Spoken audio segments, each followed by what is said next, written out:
Good morning, guys, and welcome to iPunt Smart. Just a recap of the last 2 days since we didn't have any racing yesterday. I'll try and get to doing some recaps on the sport as well, but for now I'm just going to do the horse racing recap. As you can see at the top, we already have the 15th, 16th, and 17th and 18th available for you. And let's start off with Gravel Polytrack. At the top here, I don't know if you're aware that we've now also got all these beautiful graphs and diagrams. At the bottom here, it's the full history of every horse up to 504 days. You are able to just make that smaller. If you don't want to look that far back, then you simply just choose it here on the 42, 84, 168 days. So you simply just tick these off and you can see the graphs changing at the bottom here. So as easy as that. Then if you obviously want to toggle the history and see all the actual detail, then you just click on this toggle history, and that will give you all the details line by line for that matter. If you want to compare it in that way, at the bottom here is all our collateral form. So when the horses has run previously in the same race against each other, and then also the exotics, the weather, and also all the notes per horses, jockeys, trainers, race, track, that you are also able to create yourself by just creating your own note. Simply for me, for the editor, I can create a contributor note, or I can just create one for myself. If I click on that contributor note, it means all of you will also see my notes, like these, most of these that I put down here. And then at the bottom here, you'll see the bomb roll best average merit rated lengths behind, the bat, which is the bomb roll that also combines with the adjusted time, and then only adjusted time, the low being the best, speed rating the high being the best, median speed and exact distance, the top being the best, and then also the collateral form graphs. So the graphs makes it easier to just compare without having to study real hard. We do also put our stake in the ground by giving you our rating, which is these yellow stars. In other words, that's the 1 yellow star, 2, 3, 4, 5 is our ratings, and then we also have the actual points rating. So you can decide which one you prefer, but we have both, and on the side we have the artificial intelligence and the machine learning, left artificial intelligence and right machine learning. So together they make that brain, and if you hover over it, you'll see that there's actually two figures there on the left and on the right for the machine learning and artificial intelligence side. And then lastly, at the top here, we also have the amount of races that we have previously ranked for the same venue and the same distance and the same class over the same surface, and therefore we give you probability and percentages of, based on that, which one of these indicators worked best in the past. So on the last 5 races at Gravel Poly, 1100 meter class B, in those 5 we have a 40% as the highest here, which is opening betting, but also 40% here on the adjusted time, 40% on the speed rating, median speed, exact distance, median speed, and form. Now, speed rating, median speed, exact distance, median speed, and form all belongs to the same. That number 2, that's the one in green, that one, and that is Pray for Rain. So if you actually look at the graph at the bottom here, you can see how massively Pray for Rain, which is this, if you Polytrack, if you filter on the poly only, in other words, you take out, you see at the moment we've got grass, grass, grass, grass, grass. But if you take the grass out, because we're running at the poly today, and you say, okay, give me poly only, you can also do that for this, just for the course and the distance and everything valid within the distance category of today, as well as for the specific surface, if it's good or yielding or soft going, etc. But yeah, if you do that for just poly going alone, in other words, we're not looking at grass at the moment, and you take that to the bottom here, you'll see there's Pray for Rain on a minus 7.35 on the bomb roll figure, the lowest by far, and on the bat figure, again, the lowest by far, 2.32 with the closest to it being 10.4. That's 8 lengths, horse lengths. That's a lot. But yet it was at 7.5 to 1, so 8 to 1.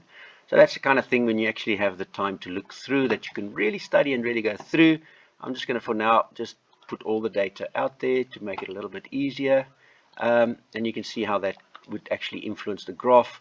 Lastly, if there's too much happening on the graph here, then more than 80% of our horses wins from the top 6 rated. So we put a little button here for you to say top 6 only. So then you can only see the top 6. And if you want to really start zooming in on the right one, you can simply just take off the ones that you have eliminated as your winner. And that leaves you like just with the first and second rated, Pray for Rain and BV's Delight on here. So there's Pray for Rain, as you see here, and there's BV's Delight on the everything rankings. Of course, if I now just do the same here for, say, Poly only, you'll see it right now. Look what that does. Poly only. There's our guy. Pray for Rain, Pray for Rain, Pray for Rain. So massively highlighting the fact that Pray for Rain was a huge improvement. This is here's the 0 days. So this was previously, prior to the rest. He was on a huge improvement streak, and then he came out to win easily, quite frankly, on the day at 7-8 to 1. So just to show you what you actually have as a tool, if you have the time and you don't have a full-time job like me, then that is what is going to help you quite a lot. So there's some big outsiders sometimes that we can spot from there just by looking at those and using the tools at the bottom, and just spending a bit more time on the actual graphs. Here we had Ice Kingdom, the top rated. It ran second. Release Me was the winner here, and the favorite Imposing was only fourth in the fourth race.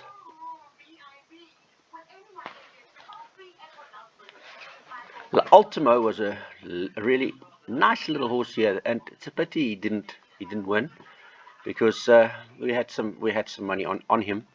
And you can see here the last time he made huge improvement coming up from there down into the bottom, and then he had a bad run previously back up.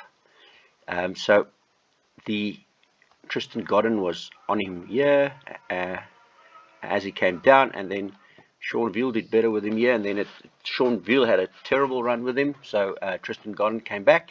And at 16 to 1, you can see on the bat 168, and the line bat horse, that's the purple line, is our handicapped horse, the horse that's got the best chance to be in the quartet. That's our line horse. And he was our line horse, and he ran second. He almost won, but that was a pretty decent performance for a 16 to 1 shot. That's the kind of thing that you'll quickly spot, these kind of big outsiders with a decent chance, decent showing. Okay, that was just the top-rated Zacco that won this race here. That's number 1 Yellow Star. That's Zacco that came in here for Keegan DeMille and Alison Wright.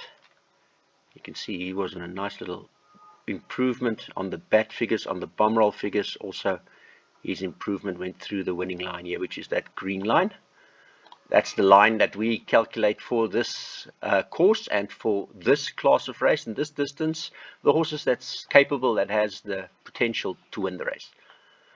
In the next, another one that was really popping out nicely, that we could see on the bat figures, is we had Poppy of Bayou, that was the top rated.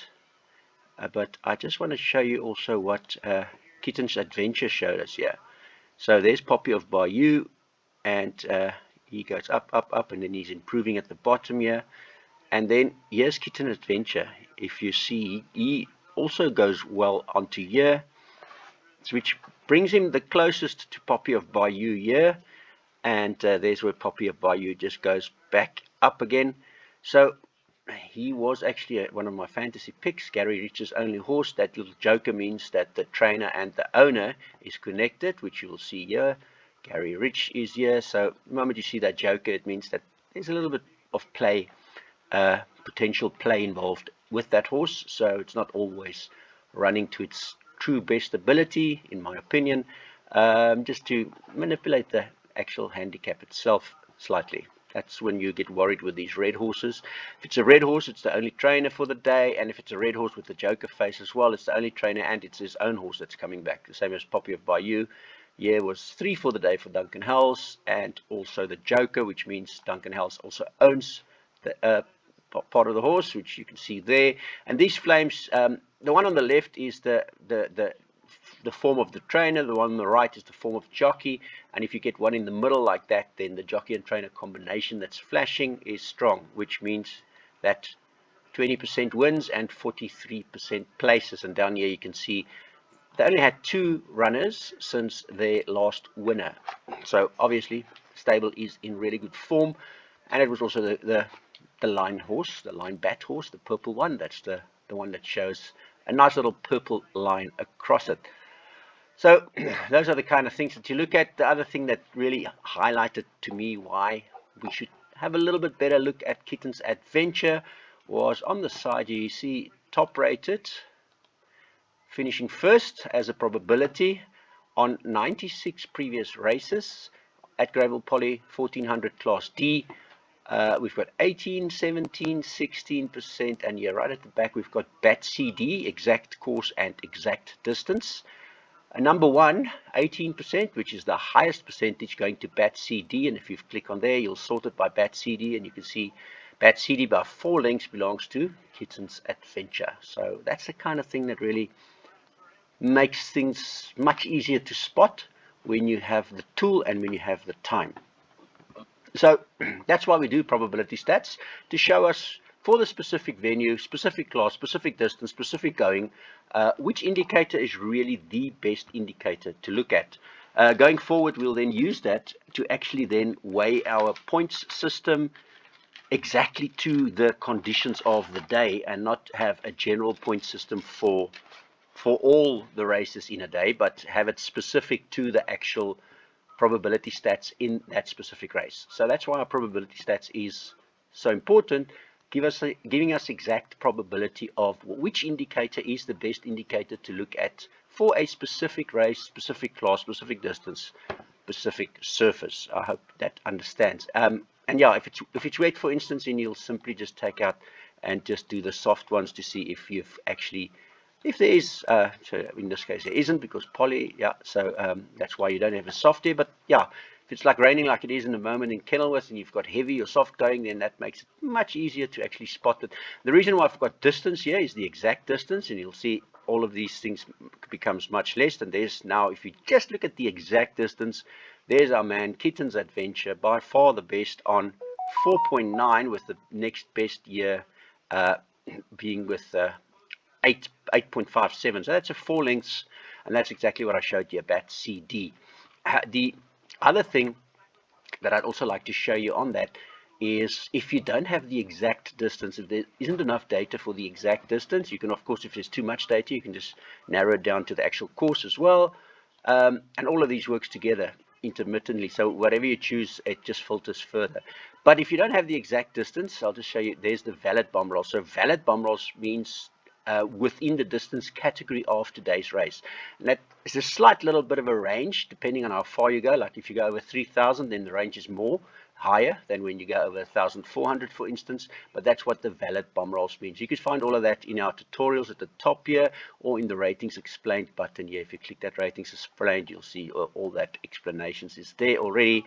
So if you don't be too worried if you don't get it, all of it now. There's a lot, but it's been 25 years in the making, so that's the reason why there is a lot. It's a lot to learn.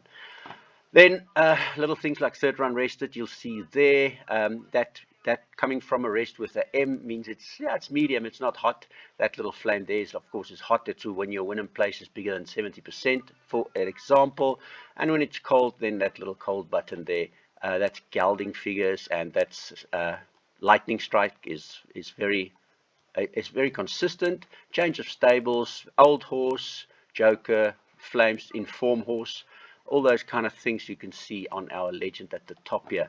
And then of course the tutorial here that explains it to you is also available on the site. You just click on the tutorial and start playing it, and that will allow you to see everything in a nutshell.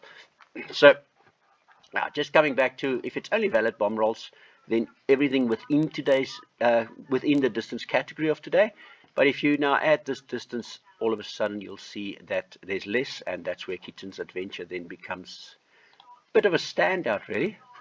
So yeah, as time goes on and as money allows us to develop better and better and become more accurate with artificial intelligence and with machine learning and everything else, then obviously the tool will just keep on getting better and growing. So in the next race here, Rosh Kadesh, 21% chance to win here, 16 there, 17 there.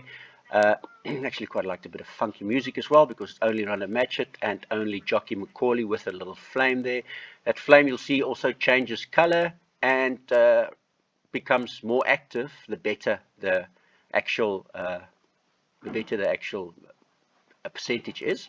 So I hope that actually makes sense to you. So essentially, if you can see, that's an orange flame. It's not as strong as red flame, and it doesn't flash as often as does when the percentage is higher. In the next race,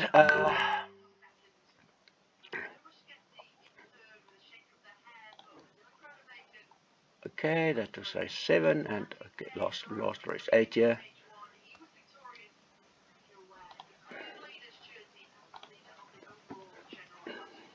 Must be just busy with some updates as well.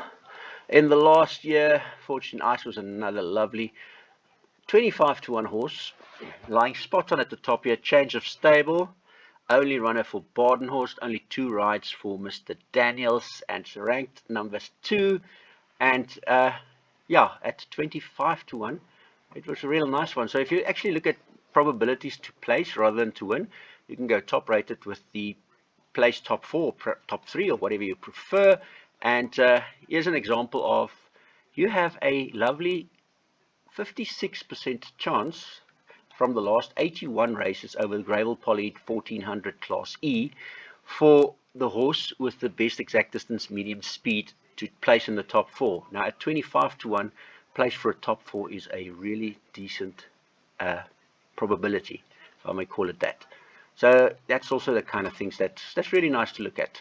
Okay, let's just move on to, from Gravel to, we didn't have any racing yesterday, so to Vaal, and just quickly pop through what happened at the Vaal as well. I'll try and make this a bit faster because I've explained quite a bit of the functionality to you already here. In the first race here, we had our first and second and third rated horses. If you look at the bat C, that was a nice indicator. Hawkbull was, bat C is the consistency bat, which is over the last 8 months who's the most consistent horse on a weighted average.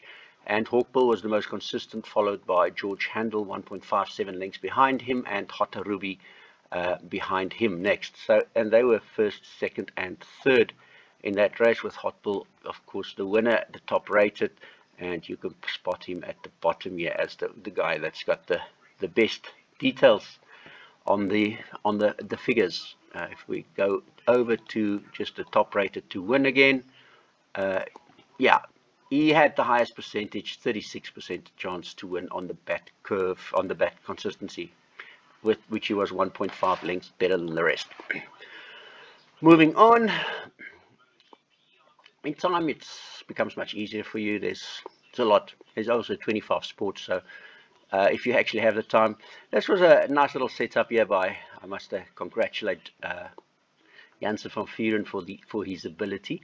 And he does it with real accuracy and with real precision when the odds-on favorite gets beaten by the stablemate. And in this case, it was the first-timer stablemate, Jasiri. You'll see a multiple examples, explanations of our friend Mr. van Vuren. Here, you'll see he's repeated the setup. There's lots of them. Another setup. Another one. He does it with absolute precision, and I must congratulate him for He is probably one of the biggest reasons why racing will continue to deteriorate, and people will go to sport, because this is, I mean, I've got like 10 examples of these recently where the odds-on favorite for Mr. Janssen van Vuren gets beaten by his stablemate. But yeah, let me not raise my blood because of that, so I'll just move on. In the third race, then,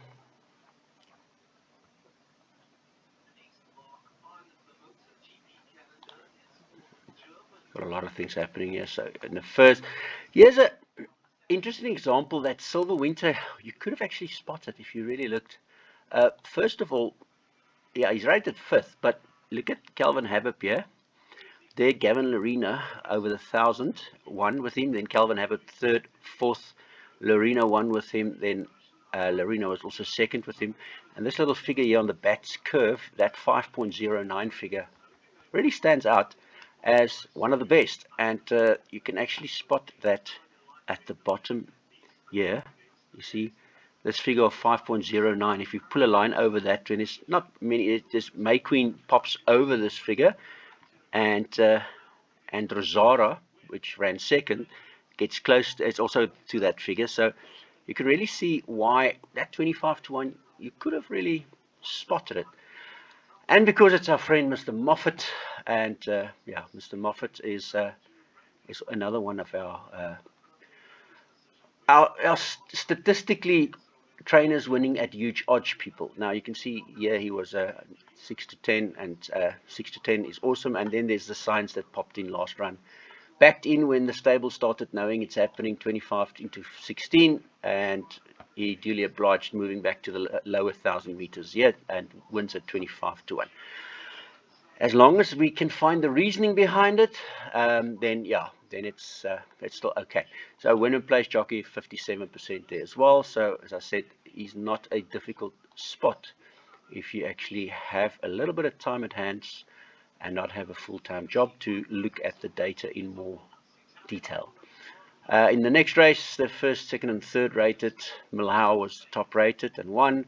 Peyton's Tears and Raffles second and third rated, and they ran second and third. And Street Art fourth rated ran fourth. So that was quite a cut and dry kind of hoo-ha event. I like it when it's like that. And as we grow, we'll have more of those, because as we learn, then we start implementing what we are learning, and we start making things easier for the public, and hopefully we try and get the public back to horse racing again. This race here, our top rated, one of the better, nicer ones for the day, Bridget Stipfuls.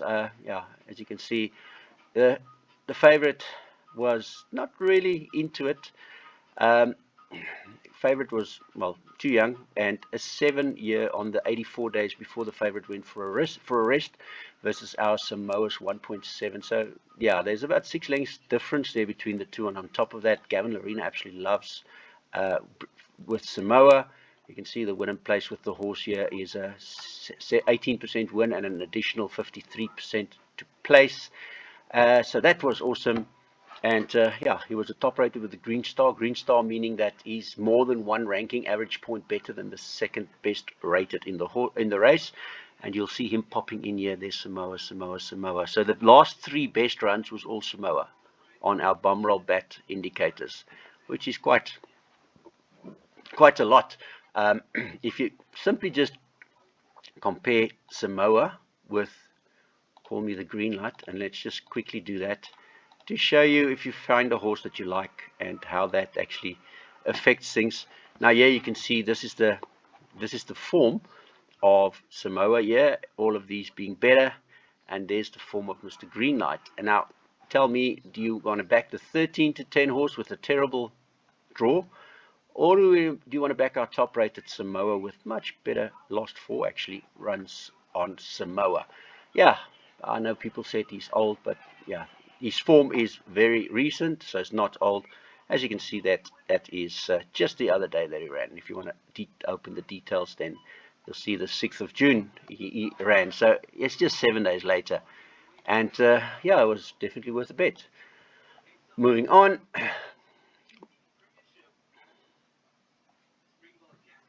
Move over to the 6th race. The more time you have, as Gary Player said, the luckier you get. So if you spend the time on the actual site, you'll start seeing a lot more of these kind of things. And as time goes by, we will implement these things to make it easier for the public and hopefully bring the public back to racing. We've followed it up with Clean Living, another top rated, this time it's 7-1. You'll see Clean Living here. Cornet Speed's got 3 for the day. This one's got the Joker face on there as well. And really quite liked the chances of Clean Living as well. You'll see Clean Living is best on the bat 42s, bat 84s, bat 168, and he's also the line bat, the purple horse, best overall ranking. And yeah, his percentages is also lovely aligned from a 1 draw, and he just went to the front and stayed at the front. So that was another top rated winner at lovely 7-1 price this time. Again, Virginia Beach, the favorite, was only at 18-10, was only ranked 6th, and yeah, ran 11th. So we were too nice to Virginia Beach actually,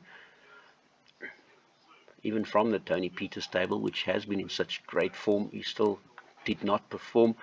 The next race, on the collateral form, you can really see what happened here with Godswood and Sheldon. Now, Godswood didn't have a really good run, if you ask me.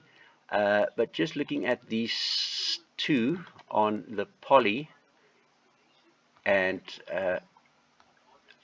sorry, we're not at the poly, at the Vaal.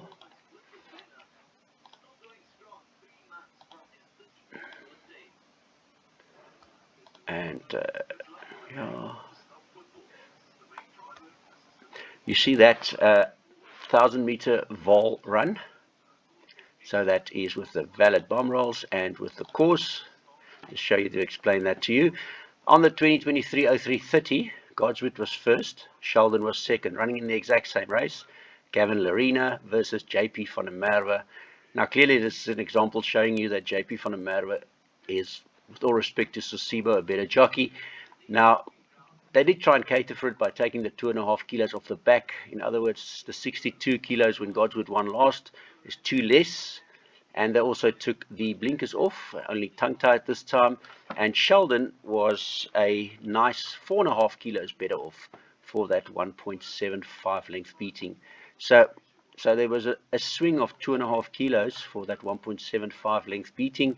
And yeah, and the change of jockey to Sosibo, which, yeah, with all respect, JP van der Merwe got a lot more out of Godswood the previous run. So yeah, Sheldon won.